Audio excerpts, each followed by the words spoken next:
할렐루야, 성도 여러분, 반갑습니다. 2월 첫째 주 주일 예배 하나님께 올려드리겠습니다. 먼저 2021년 우리 교회의 비전과 표어를 함께 우리 제창하십시다. 그리스도의 향기를 나타내자. 올해 주제와 비전을 담은 주제 찬양, 너는 그리스도의 향기라 함께 찬송함으로 예배 가운데로 하나님께로 나아가십시다.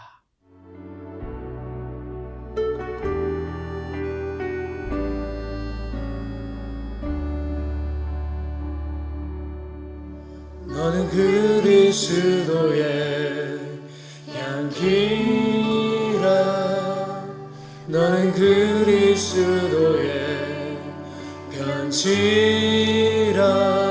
하나님 앞에서 그리스도의 향기니 너를 통해 생명이 흘러가리, 너를 통해 생명이 흘러가리. 너는 그리스도의 향기라, 너는 그리스도의 편지라. 하나님 앞에서 그리스도의 향기니 너를 통해 사랑이 흘러가리, 너를 통해 사랑이 흘러가리.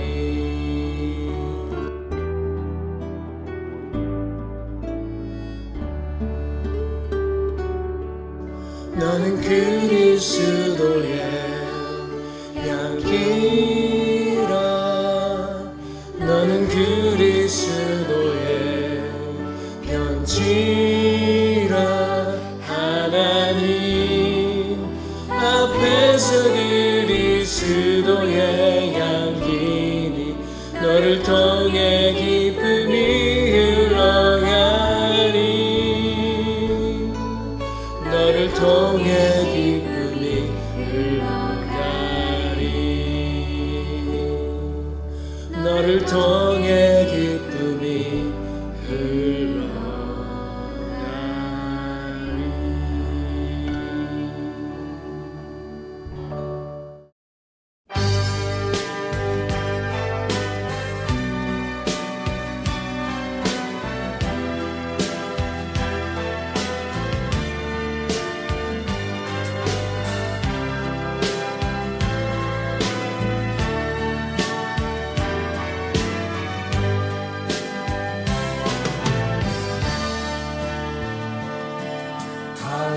하늘과 땅에 모든 권세 주셨으니 그러므로 너희는 전하라, 모든 사람에게 알아가서 전하라, 살아계신 주 가서 전하라, 예수 그리스도 살아계신 주.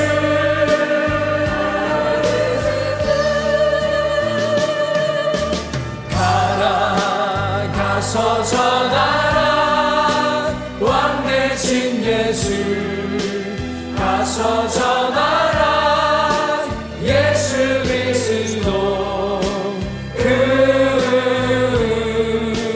곧 오시리라.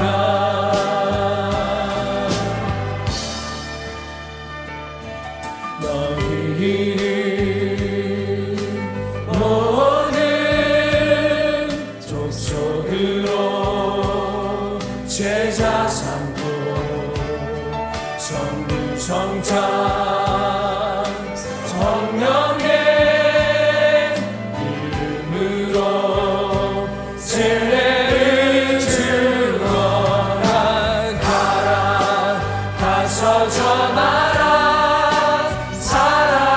계신 주 가서 전하라 예수 그리스도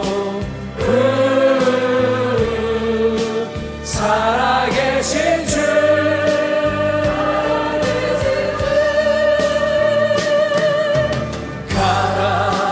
가서 전하라 왕 대신 예수 가서 전하라 예수 그리스도 곧 오시리라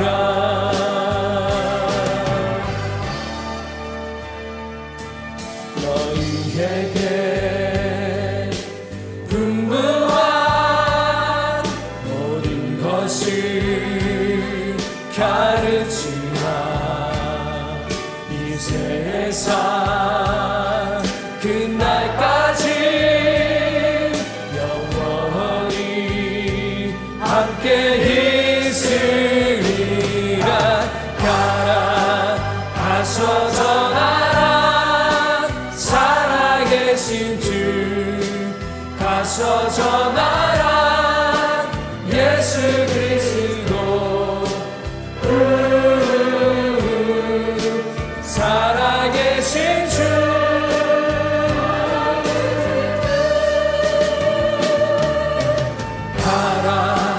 가서 전하라 왕 대신 예수 가서 전하라 예수 그리스도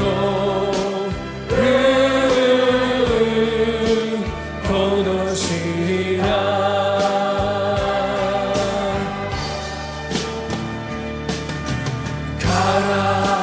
가서 전하라 살아계신 주 가서 전하라 예수 그리스도 살아계신 주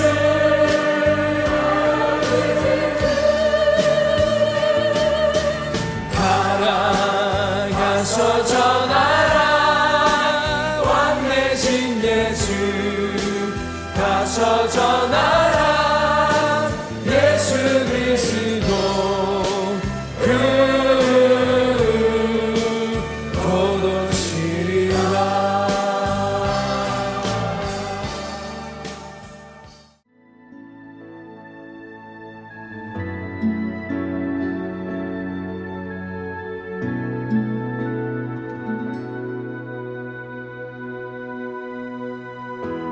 나의 부르심 나의 영원한 소망 예수님의 형상을 담는 것 나의 목적 나의 높은 부르심 세상을 뒤로하고 주 위에 사는 것 덮으소서 주 거룩한 품에 품으소서 이곳이 나 속한 곳 오 예수 이끄소서 주 얼굴 보기 위해 은밀한 곳으로 내가 나아갑니다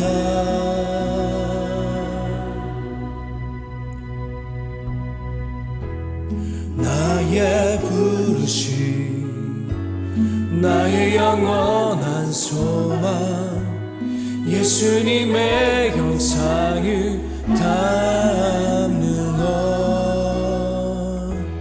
나의 목적 나의 높은 부르심 세상을 뒤로하고 주 위에 사는 것 덮으소서 주 거룩한 품에 품으소서 이곳이 나 속한 곳 오 예수 이끄소서 주 얼굴 보기 위해 내가 나아갑니다. 나의 부르심 나의 영원한 소망 예수님의 형상을 담는 것 나의 목적 나의 높은 부르심 세상을 뒤로하고 주 위에 사는 것 나의 부르심 나의 영원한 소망 예수님의 형상을 담는 것 나의 목적 나의 높은 부르심 세상을 뒤로하고 주 위에 사는 것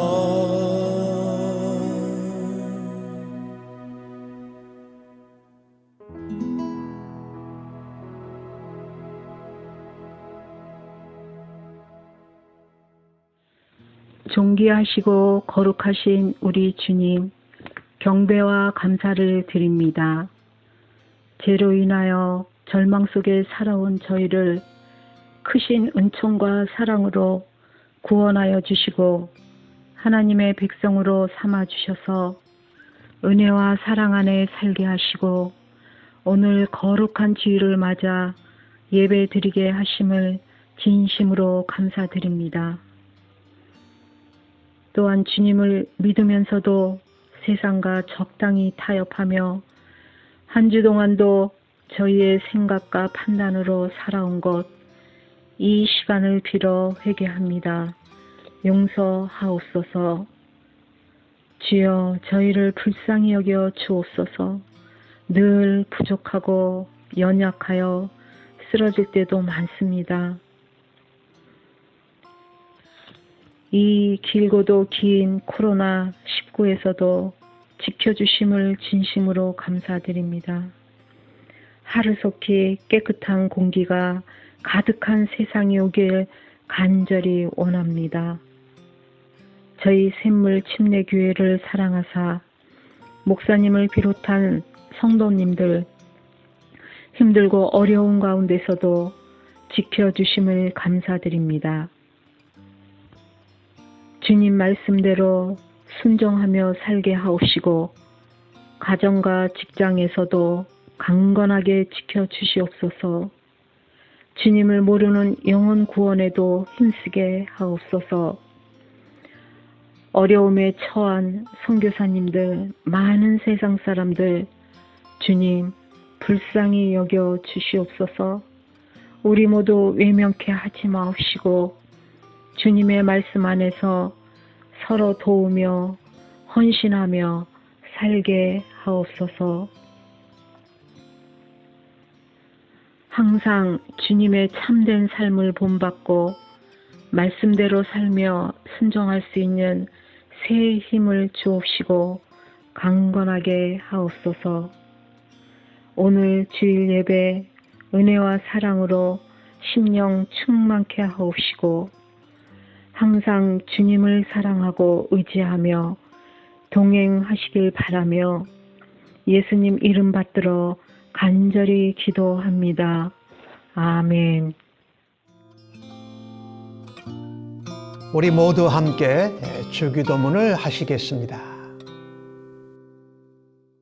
하늘에 계신 우리 아버지여, 이름이 거룩히 여김을 받으시오며 나라가 임하시오며 뜻이 하늘에서 이루어진 것 같이 땅에서도 이루어지이다. 오늘 우리에게 일용할 양식을 주시옵고 우리가 우리에게 죄 지은 자를 사하여 준 것 같이 우리 죄를 사하여 주시옵고 우리를 시험에 들게 하지 마시옵고 다만 악에서 구하시옵소서. 나라와 권세와 영광이 아버지께 영원히 있사옵나이다. 아멘. 나의 모습 나의 소유 주님 앞에 모두 드립니다. 모든 아픔 모든 기쁨 내 모든 눈물 받아주소서.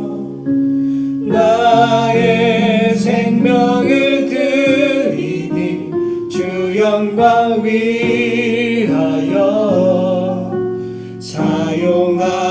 사용하옵소서. 내가 사는 날 동안에 주를 찬양하며 기쁨의 제물 되리. 나를 받아주소서.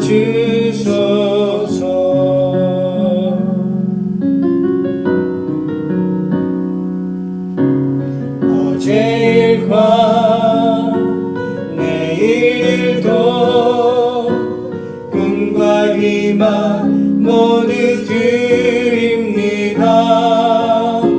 모든 소망 모든 계획 내 손과 마음 받아주소서. 나의 생명을 드리니 주 영광 위하여 사용하옵소서. 내가 사는 날 동안에 주를 찬양하며 기쁨의 제물 되리. 나를 받아주소서.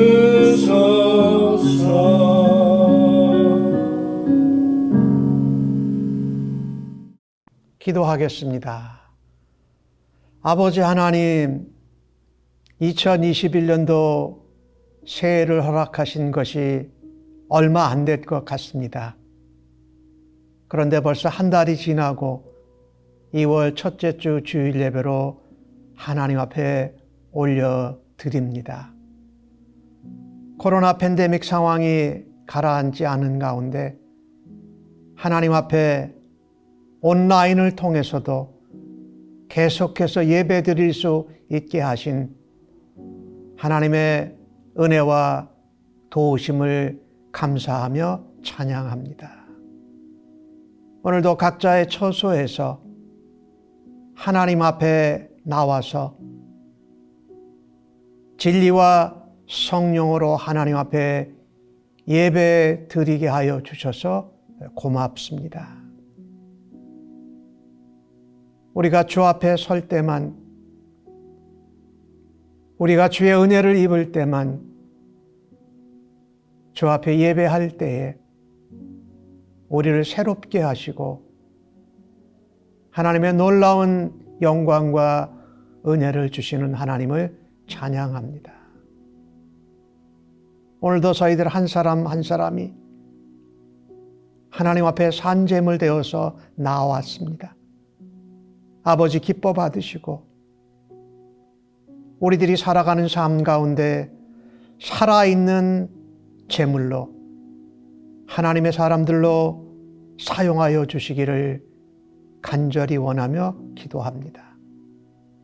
그와 함께 우리에게 허락해 주신 하나님의 모든 공급하신 것들을 구별하여 하나님 앞에 올려드립니다. 10의 1조를 드리면서 내 것이 아닌 하나님이 주신 것으로 살아드리겠다는 믿음의 고백과 결단을 주께 올려드립니다.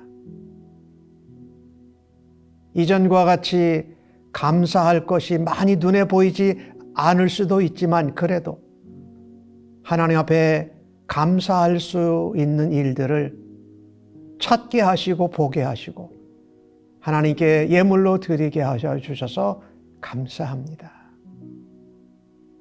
먼저 예수 믿고 영혼 구원 받은 것 기뻐하면서 그 복음을 다시 전하기를 원합니다. 하나님 앞에 구제와 선교의 예물로 올려드리니 아버지 기뻐 받아 주시옵소서. 우리의 삶에 막힌 것들이 있습니다. 묶여진 것들이 있습니다. 굽어진 것이 있습니다. 방해물과 장애물들이 있습니다. 하나님 이것들을 놓고 하나님 도와주십시오. 하나님 붙잡아 주시옵소서. 하나님 해결해 주옵소서라고 하나님 앞에 작정을 두고 예물을 올려드립니다.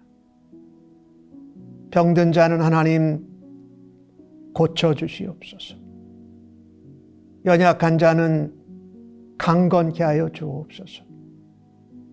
우리의 마음과 영혼과 육신이 흔들릴 때 하나님 이겨낼 수 있는 하나님의 은혜와 권능을 더하여 주옵소서.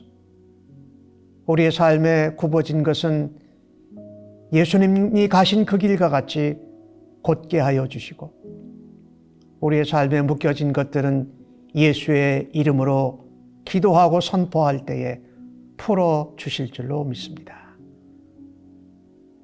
주의 백성들 섬기는 가정과 일터와 사업체, 직장, 학업의 현장을 하나님께서 복되게 하여 주시고 함께 하여 주시옵소서. 우리가 주님 앞에서 모자라지 않고 넉넉할 때에 더욱더 남는 것으로 섬기고 헌신하고 봉사하는 일로 예수님의 냄새와 그리스도의 향기를 드러내는 저희들의 삶 되도록 복 주시고 하나님 사용하여 주옵소서. 우리의 모든 믿음의 고백과 예물을 기뻐 받아주심을 감사하옵고 존귀하신 예수님의 이름으로 기도하옵나이다. 아멘.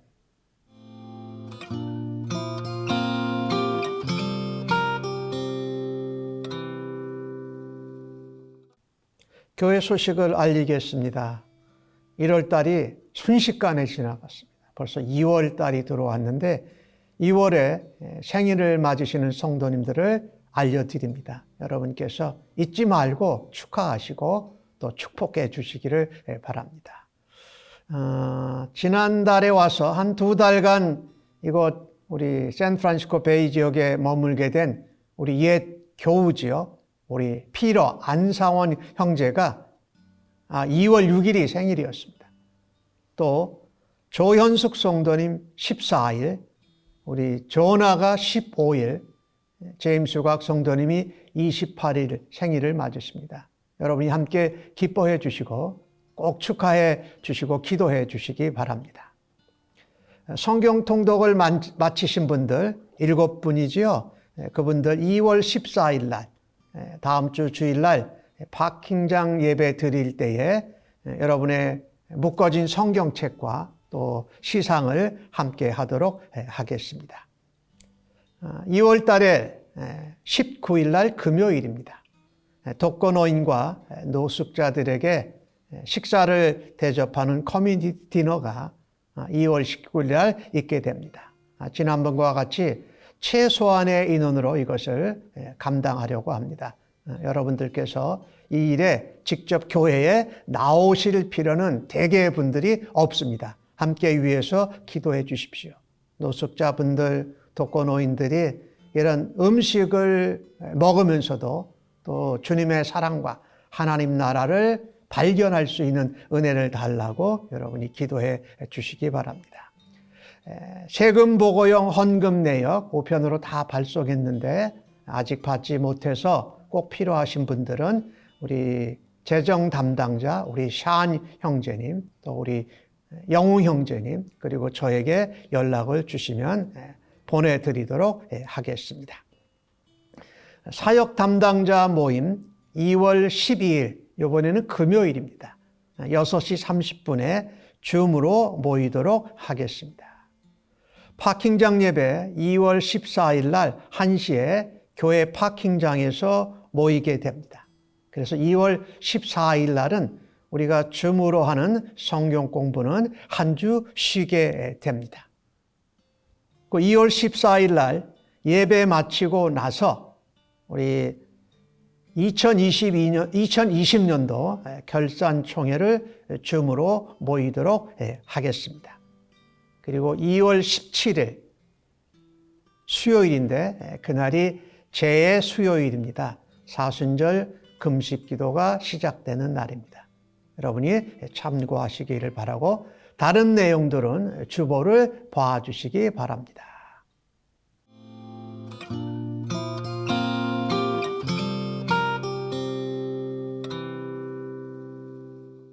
오늘 저희들에게 주시는 하나님의 말씀을 함께 같이 받도록 하겠습니다. 오늘 본문은 마태복음 10장 1절로 15절의 말씀입니다. 신약 성경으로 14면에 나오고 있습니다. 날 사랑하심 찬송하시고 하나님 말씀 교독해서 받도록 하겠습니다. 날 사랑하심 날 사랑하심 날 사랑하신 성경에 써 있네. 오늘도 기록된 하나님의 말씀을 함께 읽을 때에 우리를 향한 아버지 하나님의 사랑의 음성을 생생히 들을 수 있는 은혜가 임할 줄로 믿습니다. 예수께서 그의 12 제자를 부르사 더러운 귀신을 쫓아내며 모든 병과 모든 약한 것을 고치는 권능을 주시니라. 12 사도의 이름은 이러하니 베드로라 하는 시몬을 비롯하여 그의 형제 안드레와 세베대의 아들 야고보와 그의 형제 요한, 빌립과 바돌로메, 도마와 세리마테, 알페오의 아들 야고보와 다데오, 가나나인인 시몬 및 가룟 유다 곧 예수를 판 자라. 예수께서 이 12를 내보내시며 명하여 이르시되 이방인의 길로도 가지 말고 사마리아인의 고을에도 들어가지 말고 오히려 이스라엘 집에 잃어버린 양에게로 가라. 가면서 전파하여 말하되 천국이 가까이 왔다 하고 병든 자를 고치며 죽은 자를 살리며 나병 환자를 깨끗하게 하며 귀신을 쫓아내되 너희가 거저 받았으니 거저 주라. 너희 전대에 금이나 은이나 동을 가지지 말고 여행을 위하여 배낭이나 두벌 옷이나 신이나 지팡이를 가지지 말라. 이는 일꾼이 자기의 먹을 것 받는 것이 마땅함이라. 어떤 성이나 마을에 들어가든지 그 중에 합당한 자를 찾아내어 너희가 떠나기까지 거기서 머물라. 또 그 집에 들어가면서 평안하기를 빌라. 그 집이 이에 합당하면 너희 빈 평안이 거기 임할 것이요 만일 합당하지 아니하면 그 평안이 너희에게 돌아올 것이니라. 누구든지 너희를 영접하지도 아니하고 너희 말을 듣지도 아니하거든 그 집이나 성에서 나가 너희 발에 먼지를 떨어버리라. 내가 진실로 너희에게 이르노니 심판날에 소돔과 고모라 성이 그 성보다 견디기 쉬우니라. 아멘.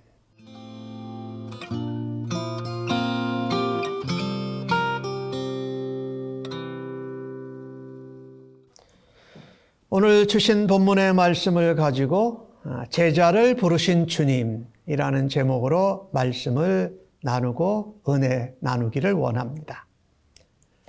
오늘 읽으신 본문 마태복음 10장 앞에 마태복음 9장이 있죠. 근데 9장 35절부터 마지막 절까지 나오는 내용에 오늘 본문이 아주 긴밀하게 연결되어져 있습니다. 예수님께서 가르치시면서 천국 복음을 전파하셨습니다. 그리고 모든 병과 모든 약한 것을 고치셨습니다. 그리고 나오는 그 모든 백성들을 보시면서 불쌍히 여기셨습니다. 마치 목자 없는 양과 같이 고생하고 기진했다 이렇게 표현을 하셨어요. 그러면서 예수님이 제자들에게 말씀하십니다. 추수할 것은 많은데 일꾼이 적으니 주인에게 추수할 일꾼들을 보내주소서라고 구하라고 하십니다. 그러면서 10장에서 마태는 예수님이 그 추수할 일꾼으로 예수님의 12제자를 부르시고, 물론 제자들로 이미 부르신 사람 있죠. 그러고선 그 제자들을 복음 전파자로 부르시고 보내는 모습이 오늘 본문에 나오는 모습입니다. 오늘 예수님께서 부르신 제자들에게 복음 전파, 전도자의 사역을 감당하도록 하면서 무엇을 주셨을까요? 오늘 1절 말씀을 보니까 예수께서 그의 12제자를 부르사 더러운 귀신을 쫓아내며 모든 병과 모든 악한 것을 고치는 권능을 주시니라. 여기 12제자를 부르셔서 권능을 주셨다라고 표현을 합니다. 근데 이것은 예수님이 벌써 마태복음 9장에 기록된 대로 예수님이 하시던 것들입니다. 그것을 추수할 일꾼을 보내주소서라고 하면서 그 추수할 일꾼의 말하자면 표본으로, 시작으로 예수님의 제자들을 복음 전도자로 보내는 것입니다. 예수님이 무엇을 주셨을까요? 제자들을 부르셔서 복음 전파에 필요한 권능을 주셨습니다. 예수님께서 제자들을 제자로 부르셨을 뿐만 아니라 동시에 복음을 전하는 전도자로 부르시는 겁니다. 그리고 그 전도자의 역할을 감당하도록 예수님이 직접 행하셨던 그 권세와 권능을 제자들에게 주셨다고 오늘 본문 성경은 기록합니다. 여러분, 12, 우리가 성경에서 굉장히 익숙한 숫자죠. 12. 이것은 이스라엘의 12지파를 상징하는 숫자죠. 근데 이 12의 내용이 뭐냐면요. 3 곱하기 4죠. 3, 4, 10이죠. 이 3은 하나님의 숫자입니다. 삼위일체 하나님. 그리고 4는 이 온 세상을 표현하는 동서남북을 의미합니다. 그래서 하나님의 은혜로 또 이 동서남북 사방으로 사람들을 보내셔서 복음을 전파하고 하나님 나라를 이루어 가시고자 하는 그 숫자를 표현한 겁니다. 구약의 12지파 또 신약의 12사도. 그래서 요한계시록에 가면 구원 얻는 사람의 숫자가 상징적으로 뭐라고 나와 있습니까? 14만 4천이라고 나와 있죠. 이 14만 4천은 144는 12 곱하기 12죠. 그리고 하나님의 꽉 찬 숫자가 세 번 반복된 1000이 돼서, 그죠? 구약과 신약에 나오는 모든 백성, 하나님을 믿고 온 사방에서 구원 얻는 백성들이 꽉 차게 된 숫자가 바로 14만 4천 명입니다. 잠깐 12이 나와서 제가 숫자에 관한 말씀을 드렸는데, 이 숫자를 가지고 성경을 계속 풀어나가는 것은 굉장히 위험합니다. 그러나 그것이 가지고 있는 아주 객관적이고 일반적인 의미를 잠깐 여러분과 나눈 것입니다. 이스라엘 사람들은요, 메시아가 오시면, 메시아의 나라가 되면 이스라엘의 12지파가 완전히 회복될 거라는 소망을 가지고 살았습니다. 그래서 오늘 예수님께서 12제자를 택하시고 부르시는 사건은 특별히 이스라엘 백성들에게는 하나님의 나라가 이르렀다, 메시아의 나라가 이르렀다는 것을 보여주는 사건입니다. 예수님께서 12제자를 선발하시고 그들을 복음 전도자로 부르십니다. 여러분, 우리가 인생을 살아가면서도 그렇고 신앙생활을 하면서도 그런데 우리에게 부르심이 분명한 것이 참 좋습니다. 부르심이 분명하고 확고하면 흔들림이 적어요. 그렇죠? 부르심에 대한 분명하고 강한 확신이 있는 사람은 어떠한 시련도 포기하지 않고 견디어내면서 승리하는 것을 우리가 믿습니다. 오늘 예수님께서 제자들로 선택하시고 그들을 복음의 전도자로 불러내신 것은 인간의 의지와는 상관이 없습니다. 오직 주님의 주권에 속한 것입니다. 우리를 하나님의 백성으로 부르시고 그를 전도자로 세우시는 것은 오로지 주님의 주권에 속한 것이다. 오늘 주신 말씀에는 뭐라고 그랬습니까? 부르셨는데 권능을 주셨다라고 하십니다. 주님의 부르심에는 후회가 없습니다. 주님의 은사에도 후회하심이 없습니다. 로마서 11장 29절이 그렇게 표현하죠. 부르심과 은사에 후회하심이 없다. 12제자에게 복음 전도자로 그들을 불러내시면서 사단의 세력을 통제하고 사단의 세력을 정복할 수 있는 권능을 즉 예수님이 가지신 권능이에요. 그것을 제자들에게 부여하셨습니다. 더러운 귀신을 쫓아내고 모든 병과 모든 약한 것을 고치는 권세와 권위를 주셨어요. 근데 제자들에게 왜 이런 권세와 권능이 필요했을까요? 아까 말씀드렸던 대로 하나님의 나라가 가까이 왔기 때문에 하나님의 나라를 효과적으로 보여주고 또 하나님의 나라를 확장시키기 위해서입니다. 죄와 사망에 묶여있는 잃어버린 양과 같이 고생하고 기진하던 백성들에게 무엇을 보여주는 겁니다. 하나님의 나라가 왔음을 시각적으로 보여주기 위해서입니다. 그래서 제자들을 전도자로 부르시고 그들에게 권능을 주셨다는 것입니다. 복음 전파를 위해서 귀신을 쫓아내고 온갖 질병을 치료하는 권능을 주셨습니다. 그러나 여기 권능으로 일어나는 기적의 주체는 내가 아니라 우리가 아니라 주님이시기에 어떠한 기적, 어떠한 권능의 열매 앞에서도 겸손해야 할 것입니다. 예수님은 목자 없는 양과 같이 인생길을 헤매는 사람들을 불쌍히 여기셨습니다. 그래서 추수할 것은 너무 많은데 추수할 일꾼을 보내주소서라고 구하러 가시며 예수님께서 직접 12제자를 추수할 일꾼으로 직접 보내시는 것입니다. 오늘 본문 가운데 12제자들이 둘씩 소개되어지죠. 그러니까 그들이 전도 갈 때 어떻게 갔을까요? 2명씩 갔습니다. 짝이 되어서 갔다라는 거죠. 우리가 복음을 전할 때 혼자 가는 것보다 둘이 가는 것이 참 효과적이에요. 주님이 그렇게 하신 것을 보면은요. 우리 각자에게 귀신을 쫓아내고 병을 고치고 이러는 권능이 있어도 하나님의 사역은 혼자 하는 것이 아니라 어떻습니까? 항상 동역해서 쌍으로 같이 하는 것이 아름다운 줄로 믿습니다.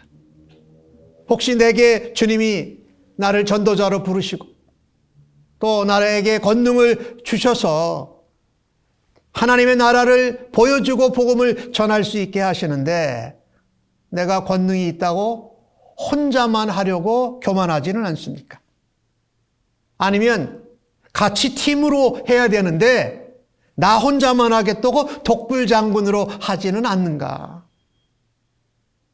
요즘 코로나 팬데믹 상황 가운데에서 교회와 성도들이 잘못하면 세상의 사람들로부터 지탄을 받는 경우들을 우리들이 접하게 됩니다. 미국에서도 그렇고 우리 조국 대한민국에서도 그래요.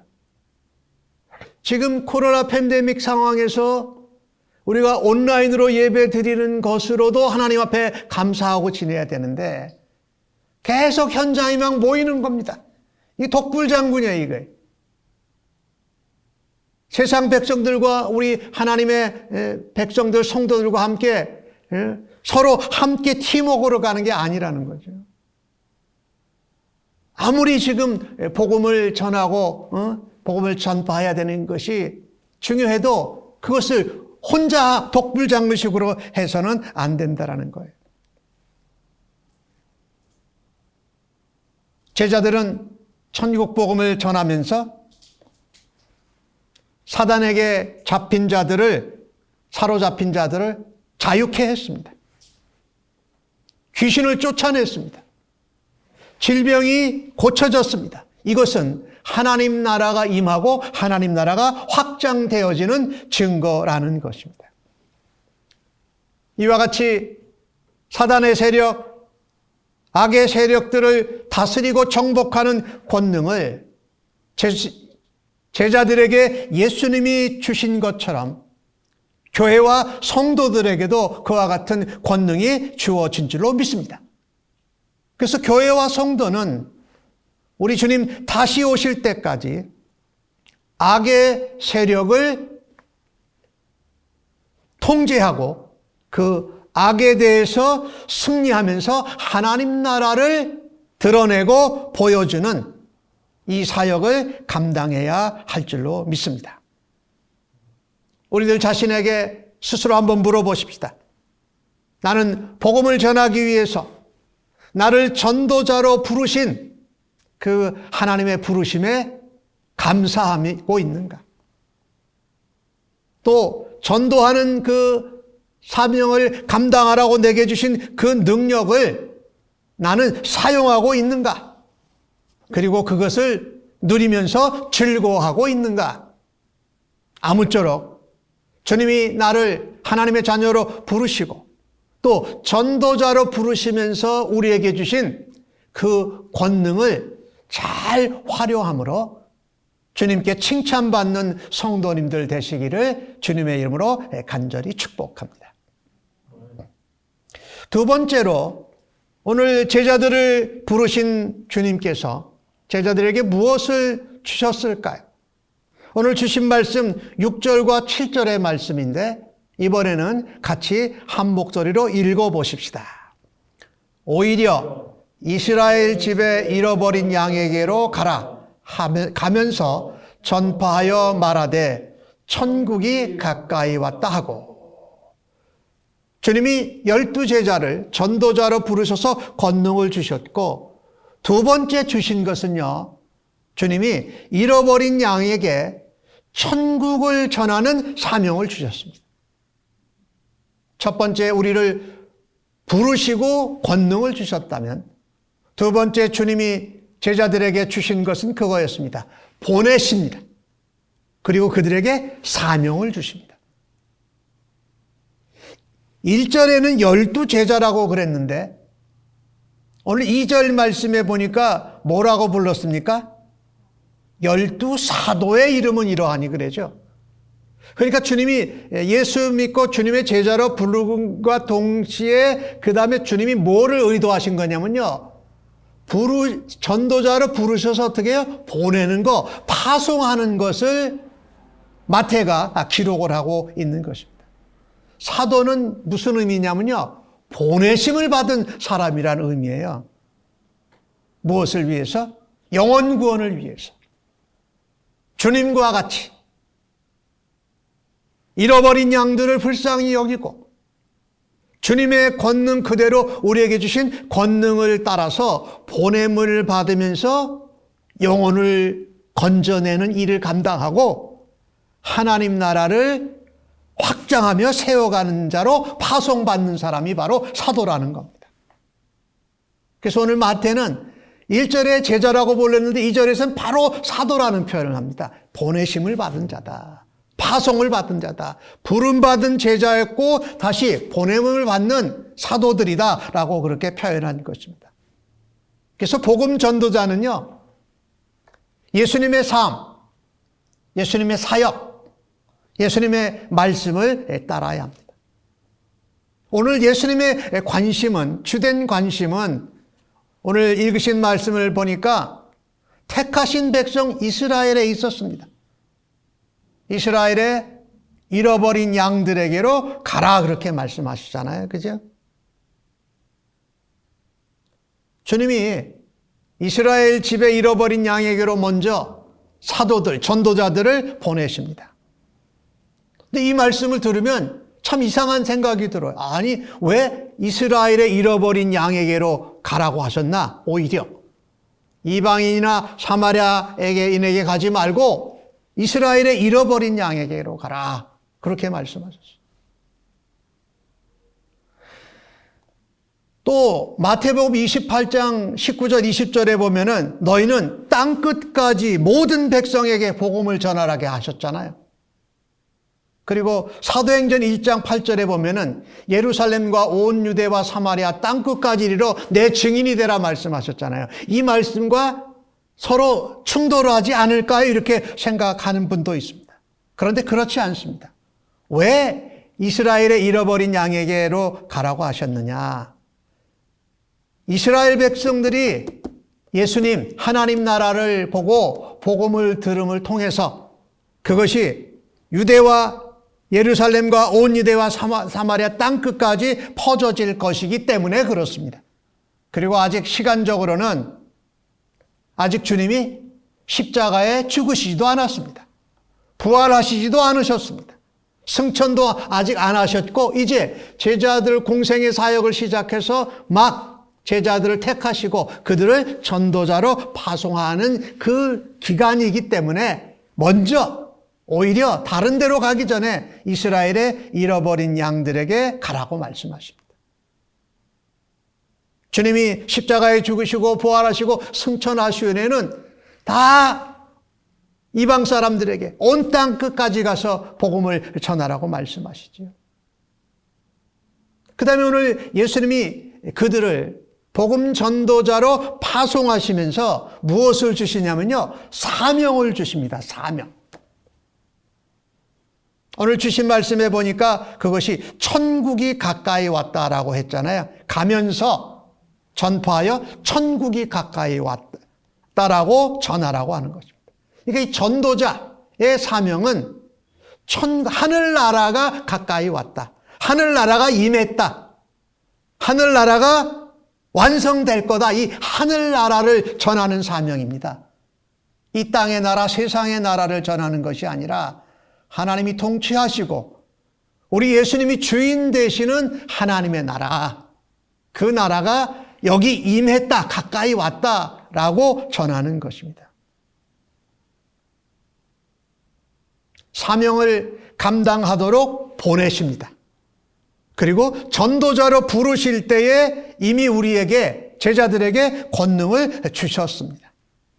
그래서 이스라엘의 잃어버린 양들에게 또 앞으로는 이방인과 사마리아와 땅 끝에 있는 모든 백성에게 전해야 될 그 핵심 주제가 뭡니까? 예수 그리스도, 메시아의 나라, 하나님 나라를 전하는 것이 그들의 사명이었다는 것입니다.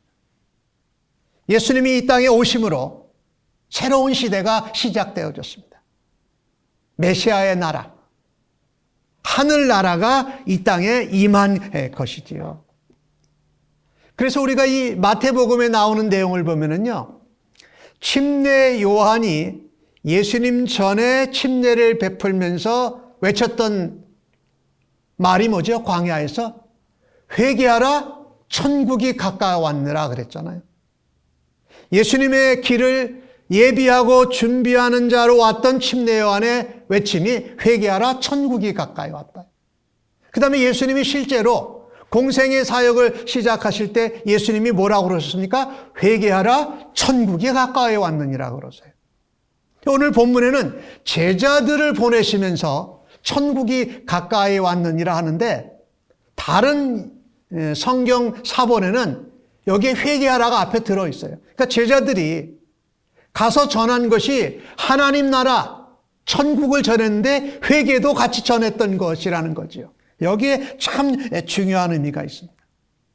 제자들이 가서 보냄을 받고 전해야 될 그 사명의 핵심은 뭐냐? 하늘나라, 메시아의 나라, 예수님의 나라, 하나님의 나라를 전하는 것이었습니다. 교회와 성도는요, 잃어버린 양들에게 보냄을 받기 위해서 부르심을 받았습니다. 이게 교회의 사명이에요. 성도의 사명이에요. 우리가 예수 믿고 교회에 모여서 우리가 예배하고 훈련받고 교제하는 정도에서 그치는 것이 아니라 이 전도자들을, 사도들을 보내시면서 주님이 주신 사명은 회개케 하고 회개를 선포하고 하나님의 나라가 가까이 왔음을 전하라는, 이게 사명이에요. 우리 교회는, 성도는 이것을 잊지 말아요. 우리 교회의 성경훈련 프로그램 가운데 목적이 이끄는 삶이라는 그 교재를 우리가 훈련을 받잖아요. 근데 그것을 보면 첫 번째가 구원입니다. 그 다음 내용이 양육하고 교제하는 겁니다. 그 다음에 섬기는 거예요. 그 다음에 마지막에 하는 것이 뭐냐면요, 나가서 전도하는 거예요. 파송을 받는 거예요. 그죠? 그러니까 우리가 구원받고 양육하고 교제를 나누는 것은 교회 안에서, 이 사회 안에서, 섬기는 것도 우리가 있는 이 사회 안에서 섬기는데, 마지막으로 하는 것이 뭐냐면요, 문화권 어떤 지역을 떠나서 복음을 전하러 파송하는 것이라는 것이지요. 우리가 코로나 팬데믹 상황 가운데 있지만 다시 한번 우리들의 모습을 돌아다 볼 수 있기를 원합니다. 교회와 신자들에게 하나님 나라를 전파하고 회개를 전하라는 사명을 우리에게 주셨습니다. 우리가 지금 갇혀 있기 때문에 우리에게 주신 사명과 부르심을 우리가 잊고 있지는 않는가. 다시 한번 이런 어려운 상황 가운데서도 우리를 전도자로 부르셔서 보내시고 회개하라, 하나님 나라를 전하는 일을 힘쓰실 수 있는 성도님들 되어지기를 간절히 바랍니다. 오히려 코로나 팬데믹 상황으로 많은 모든 사람들이 실망하고 포기하고 좌절하고 우울하고 뭔가 힘이 빠졌을 때 오히려 하나님의 나라를 소망 가운데 붙들 수 있도록 하나님 나라를 전하시는 사명을 감당하는 성도와 교회가 되어지기를 간절히 바랍니다. 아멘. 하나 더 살펴보십시다. 오늘 우리를 전도자로 부르시고 또한 우리에게 하나님 나라를 전하는 사명을 가지고 보내신 주님이 우리에게 무엇을 주셨을까요? 오늘 주신 말씀 6절과 7절 말씀을 읽습니다. 오히려 이스라엘 집의 잃어버린 양에게로 가라. 가면서 전파하여 말하되 천국이 가까이 왔다. 그리고 거기 8절을 이어서 보면 이렇게 말씀하시죠. 병든 자를 고치며 죽은 자를 살리며 나병한 자를 깨끗하게 하며 귀신을 쫓아내되 너희가 거저 받았으니 거저 주라. 너희 전대에 금이나 은이나 동을 가지지 말고, 이렇게 말씀하지 않습니까? 오늘 이 주신 말씀 8절과 9절에 나오는 내용을 본다면 우리 주님은요, 이 전도자를 부르시고 파송하시면서 무엇을 공급해 주셨습니까? 전도자가 전도하러 나갔을 때에 필요한 것들을 책임져 주신다는 약속을 주셨습니다. 부르심과 권능을 주셨고 보내심과 사명을 주신 그 주님이 우리의 필요를 책임지신다는 약속을 주고 계십니다. 8절과 9절에 나오는 내용이죠. 그 뒤까지 계속 나오는데, 그래서 우리는요, 주님이 우리에게 주신 약속을 붙들고 실행하는 겁니다. 진짜로 나아가는 겁니다.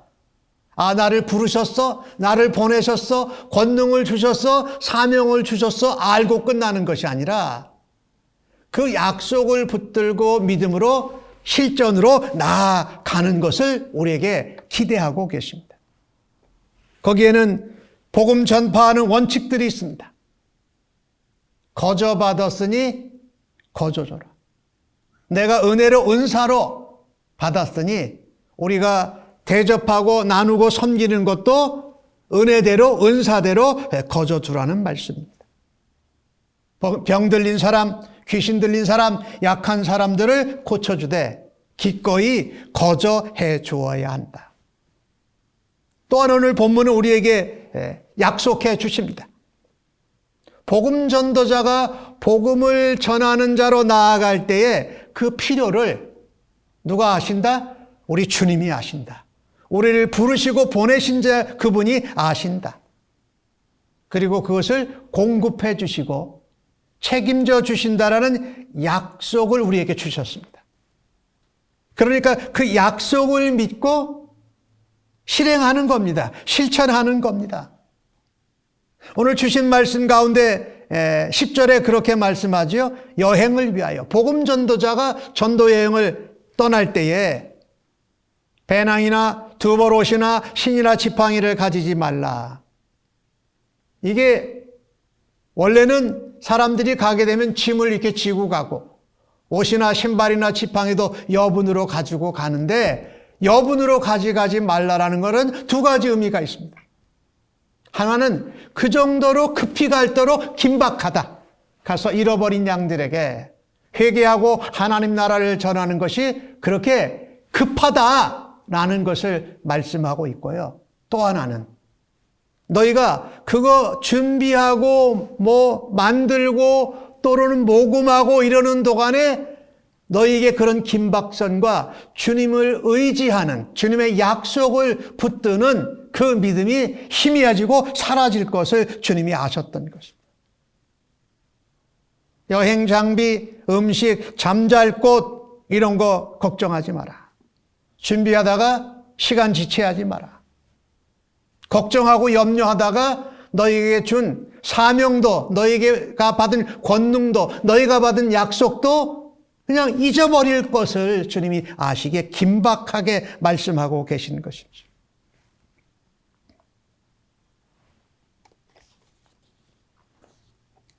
제자들은, 복음 전도자들은 철저히 하나님이 공급해 주고 책임져 주시는 것을 의지해야 합니다.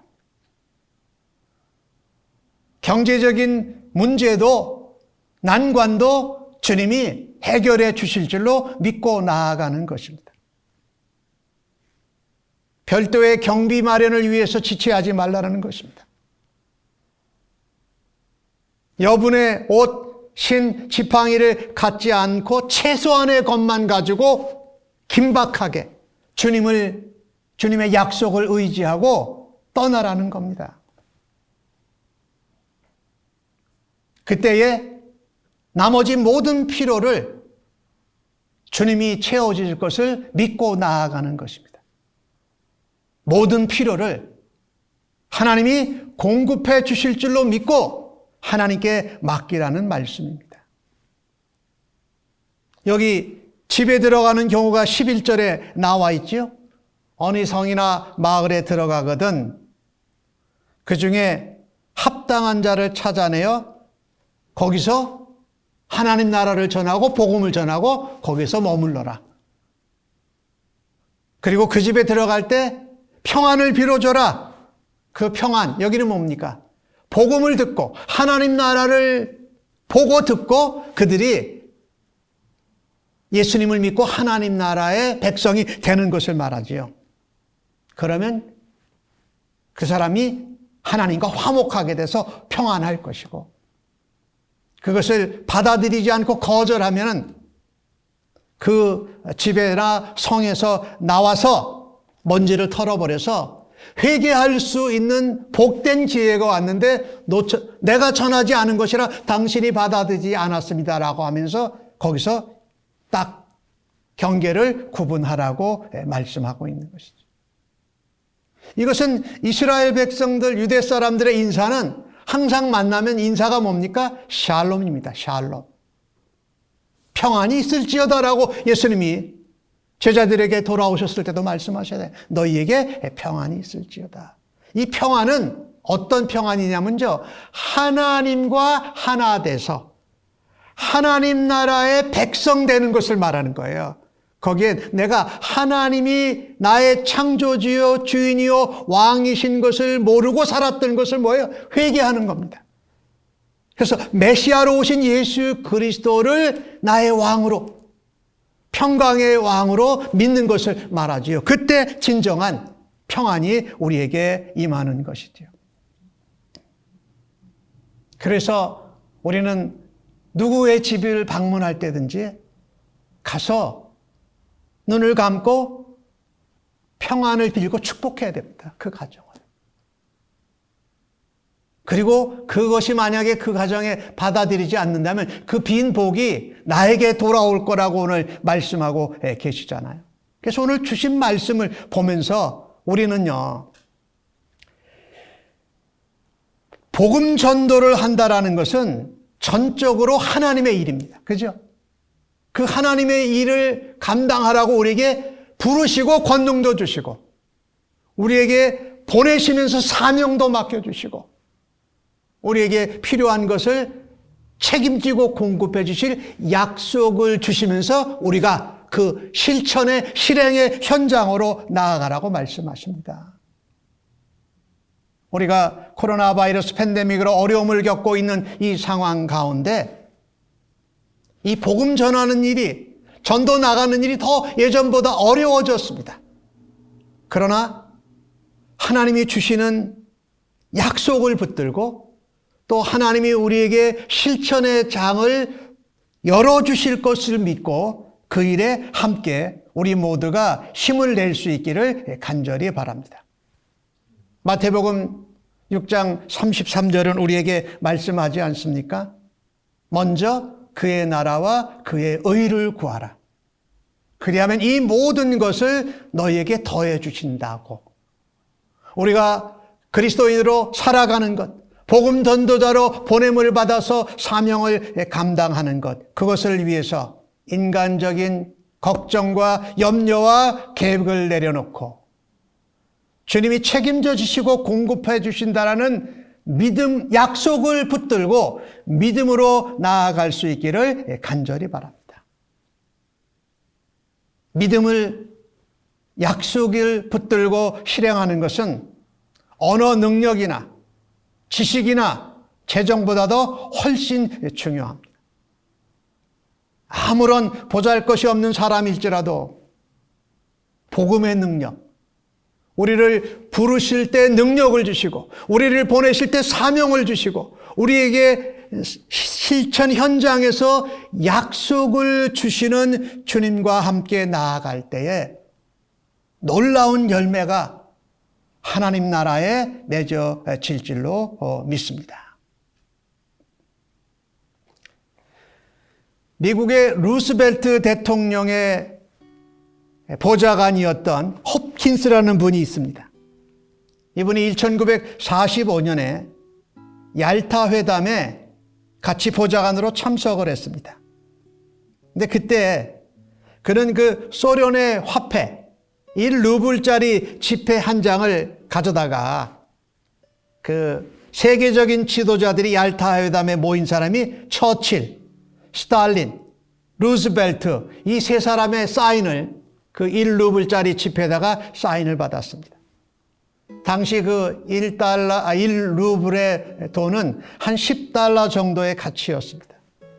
근데 한 40년 가까이 됐을 때 1981년에 그가 세계 지도자들의 사인을 받은 그 1루블짜리 지폐가 $5,000가 넘게 팔렸습니다. 그러니까 단순히 한 10불짜리 돈을 가지고 있었는데 거기 세계 지도자의 사인이 들어가 있다는 이유로 500배 이상의 가치를 발휘한 것입니다. 사랑하는 성도 여러분, 우리는 예수님을 믿고 하나님의 자녀가 되어서 성령으로 쌓인 인친자가 되었습니다. 예수님께서 그들을 세상을 향한 전도자로 부르실 때 우리에게 권능을 주셨어요. 예수님의 사인이 있는 겁니다. 또 우리를 전도자로 파송하실 때에 우리에게 사명을 주셔서 우리 안에 예수님이 주신 사명이 기록되어져 있습니다. 그리고 우리가 그것을 실행하고 실천할 때에 주님이 주신 약속이 우리 안에 새겨져 있다는 것입니다. 그러면 우리 안에 새겨지고 그려진 그 사인들은 다른 어떤 것들과 비교할 수가 없습니다. 예수님께서 우리들에게 엄청난 가치를 주셨습니다. 그래서 나라는 예수 믿는 한 사람의 가치는 정말 다른 어떤 것도 비교할 수 없는 상상을 초월하는 높은 가치입니다. 바울 사도는 로마서 8장 17절 가운데 이렇게 표현합니다. 자녀이면 또한 상속자, 하나님의 상속자요 그리스도와 함께한 상속자다. 그와 함께 영광을 받기 위하여 고난도 함께 받아야 할 것이니라고 말합니다. 우리는 예수님과 하나님과 엄청난 영광을 누리게 될 것입니다. 그러나 우리에게 주신 부르심, 우리에게 주신 권능, 우리를 보내시고 우리에게 사명을 주신 그 사명을 따라 주님의 약속을 붙잡고 믿음으로 실천함으로 엄청난 가치를 세상 가운데 보여주고 하나님 나라를 증거함으로 하나님께 쓰임받는 영광스러운 복음의 전도자들 모두 다 되시기를 예수님의 이름으로 간절히 축복합니다. 아멘. 기도하십시다.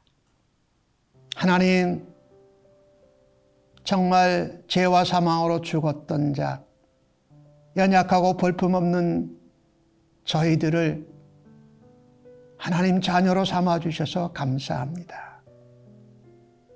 자녀 삼으시고 구원하신 것은 우리를 세상 가운데 하나님의 나라를 전하고 이 땅과 백성들이 회개하도록 하는 일을 위하여 우리를 보내심을 믿습니다. 그것을 감당하고자 내 힘이 아닌 하나님의 약속을 믿고 믿음으로 그 일을 감당하는 주님의 교회와 백성들 되게 사용하여 주시니 감사합니다. 예수님의 이름으로 기도합니다. 아멘.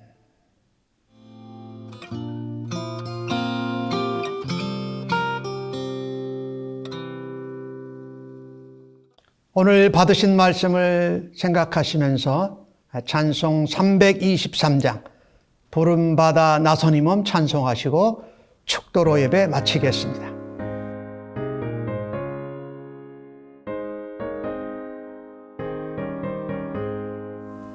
부름받아 나선 임음 어디든지 가오리다. 괴로우나 즐거우나 주만 따라가오리니 어느 누가 막으리까. 죽음인들 막으리까. 어느 누가 막으리까. 죽음인들 막으리까.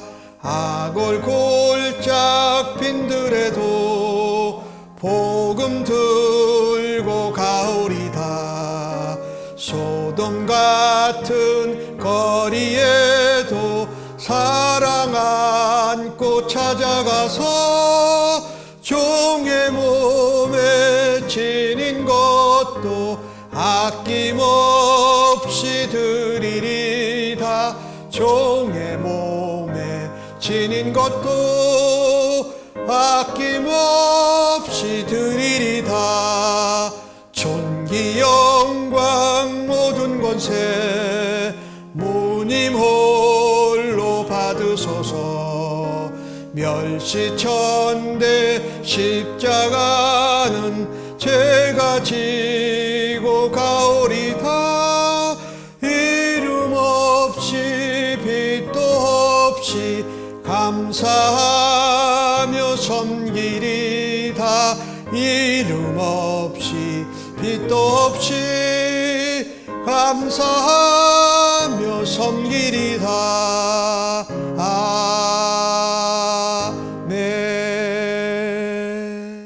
이제는 우리를 하나님의 자녀로 제자로 부르시고 또한 이 땅을 향한 잃어버린 양들에게 복음을 증거하는 전도자로 보내시는 우리 주님 예수 그리스도의 은혜와 독생자를 아낌없이 우리를 위하여서 보내주신 아버지 하나님의 무한하신 사랑하심과 성령님의 위로 격려 인도 역사하심이 하나님 앞에 복음의 전도자로의 삶을 살아드리겠다고 결단한 주의 백성들 심령 위에와 저들의 자녀들과 가정, 섬기는 일터, 직장, 사업체, 학업의 현장 위에 코로나 바이러스 팬데믹으로 어려움을 겪는 이 땅의 모든 백성들 위에 이제로부터 영원토록 함께 계실지어다. 아멘.